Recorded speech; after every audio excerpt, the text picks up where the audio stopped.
Hey everybody, it is the morning after Thanksgiving and I feel like absolute dog shit. I don't know about y'all. I ate so much fucking carbs and sugar and shit yesterday, man. Oh, so I'm paying for it this morning. At least I'm not hungover, man. Those are always the worst because for me, you know, the night before Thanksgiving was always a big drinking night. And if we weren't at home, we'd always go out and grill. We'd go to a bar or something like that. And we'd just get nasty, man. That shit takes a toll on you. We'd do it the next morning. We'd sleep in late, roll out of bed, just be starving and shit because of all the booze we needed to soak up in our bellies. That's just what we did every year. Don't do that anymore for lots of different reasons. Glad that I don't. I do not miss that feeling the next morning. Plus, I got kids and shit. I have responsibilities that I can't, get away from. Uh, oh God, yeah, I'm just not used to eating like this anymore either. Because I've just been focusing on my health and everything too, working out every day, watching what I eat. So when I slam my body with shit like that, oh, oh, I feel it. I woke up with like a headache this morning. I was super thirsty when I woke up. I know I sound like I'm describing a hangover now. I think about it. And I had like a headache right in the top front left lobe of my head. It was weird. It's still kind of lingering. I was like 3 hours ago. It was pounding. I was able to get a workout in, so that helped. But my workout was tough today too. It's yeah, it's just one of those things, man. It's life changes when you get older and you try and take care of yourself and do things. My feet hurt when I wake up. My knee hurts. I'm just stiff. Everything pops. It sucks getting older because in my mind, I'm still 24 years old. Because that's also when I started drinking heavily. When you start drinking or using whatever you do, if that's the way life goes for you, sometimes you hit that plateau of arrested development where you emotionally stop maturing because your body goes in this like catatonic stage where it doesn't have to develop any further because you're masking all your shit with substance. And then once you quit all that later on down the road, if you're fortunate enough to be able to do that, all that shit catches up with you. And it's like that scene at the end of Raiders of the Lost Ark when the Nazi looks at the Ark and he just melts instantly. That's kind of what happens. You get sober and suddenly those years of emotional repression just come flooding back and you age rapidly, but in your mind you're still the age that you were when you started using. It's a weird feeling. So it's kind of fun in a way because mentally I still feel very spry and young and alert and everything, but my body is slowly decaying and getting slower and things hurt more and it just doesn't really feel like doing all the things it used to do. you know, I used to make fun of my parents for wanting to sit around at night or make plans, and then I'd ask what time they're going out. They're like, "Oh, we just decided to stay in tonight." I fucking get it now because I would much rather stay at home, lay in bed, and watch a movie or a good TV show or something, and just veg out. Because honestly, that's my love language. Not only am I potentially still leading up to my appointment on the third severe ADHD, but I'm also a big introvert who has been forced his whole life to be extroverted. That's having kids will do that to you too, man. It's weird. You don't think about that. If you're an introvert, the way having kids forces you to interact with other people is so much more than you realize it's going to be because you're forced to talk to other parents who have kids, daycare people, be around. Things get louder when you have kids, much, much louder. Life just, the volume, everything gets turned up. And you don't think about that being an introvert when you're having kids for the first time. Like, oh, I'm going to be a dad. Oh, fucking yay. This is going to be amazing. And then you're like, whoa, okay. Any of that time that I had when I could have kind of, retreated, gone back in my mind, had my quiet time, that's fucking out the window, guys. That's gone. Say, kiss that shit goodbye. So now that my kids are older, 10 and 7 now, it's I'm slowly dipping my toes out of survival mode, basically. Because when you're a young parent, you almost become feral again because it's all about survival. When you're a young parent, you have babies, all your brain does is You have to keep those tiny humans alive. That's your one job. Literally, your one job. You have to wipe their ass, feed them, make sure they sleep, keep them entertained and happy and safe. Keep them from dying. Harder than it sounds, but your self care just takes a nosedive off the 30th floor. It's out. I mean, you forget the last time you took a shower or brushed your teeth, or the last time you ate, or how long you slept, or when you slept. These things don't matter anymore. You revert to this primal stage. You're like this little gremlin living in a house that's dimly lit. You barely get to see sunlight, so your vitamin D intake is just pretty much gone. You know, you don't work out. You don't get a tan. You don't enjoy watching things. There's no more enjoyment in things. You don't enjoy anything. You don't enjoy watching TV. There's no enjoyment in movies because you're not watching anything you want to watch anymore. Now it's all fucking blippy, tiny kid shit and everything. That it's it's mind numbing.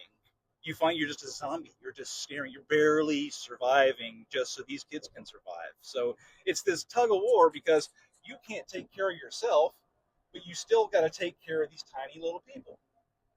And it's a crazy give and take. And it doesn't last forever. It feels like it does.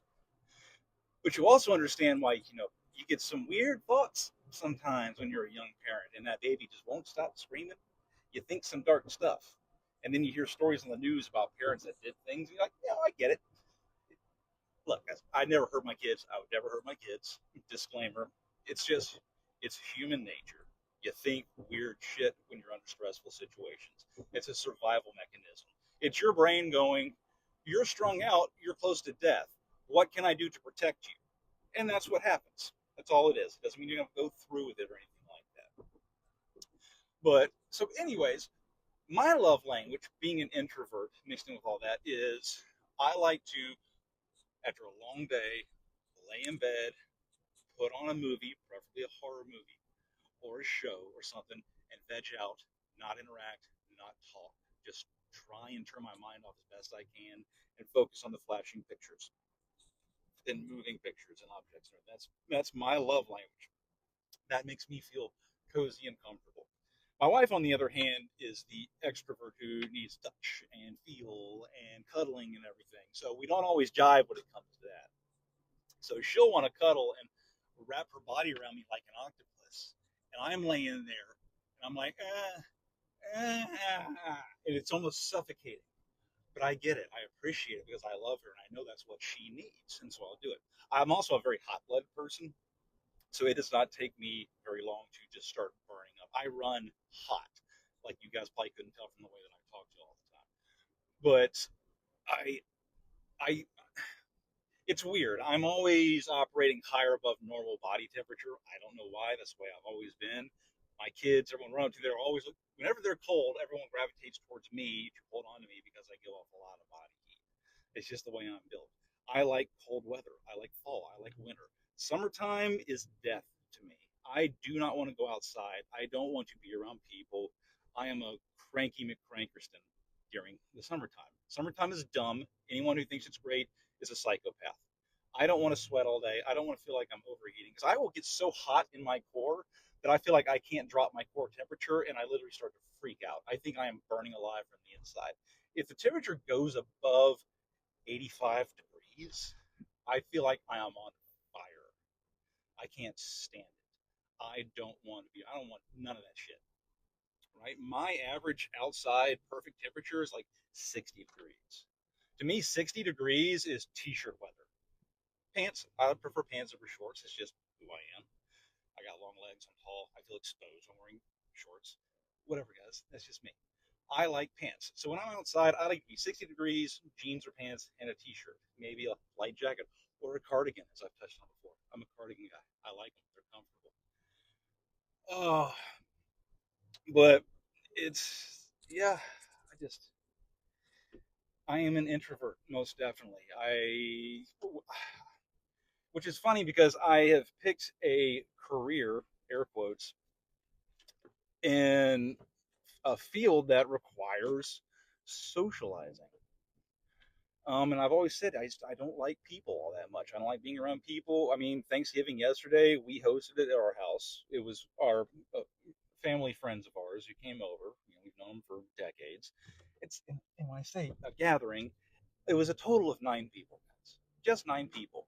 It felt like a full house to me. By the end of the night, I was so overstimulated that my brain was empty. I wanted to just shut off. I'd had enough. I had a hard time falling asleep because I couldn't unwind from it. Then I had weird dreams all night, and then I woke up an hour before my alarm went off, just my mind racing. So it doesn't take much for me. So I work in a field where I am forced to interact with people all the time, close and personal, and not just interact, but I'm in charge. So I also have to babysit these people, make sure they're doing the things they're supposed to be doing. I shouldn't be in charge by any rational standards. On paper, everything looks great. Mentally, it's fight or flight all day for me. But I'm naturally just kind of good at it. I'm good with dealing with people because I feel like I understand human nature more than a lot of people do. Look, guys, I'm not the people whisperer or anything like that, but I've read enough, I've studied myself enough that I kind of get how people operate on a daily basis. We're not all that different, right?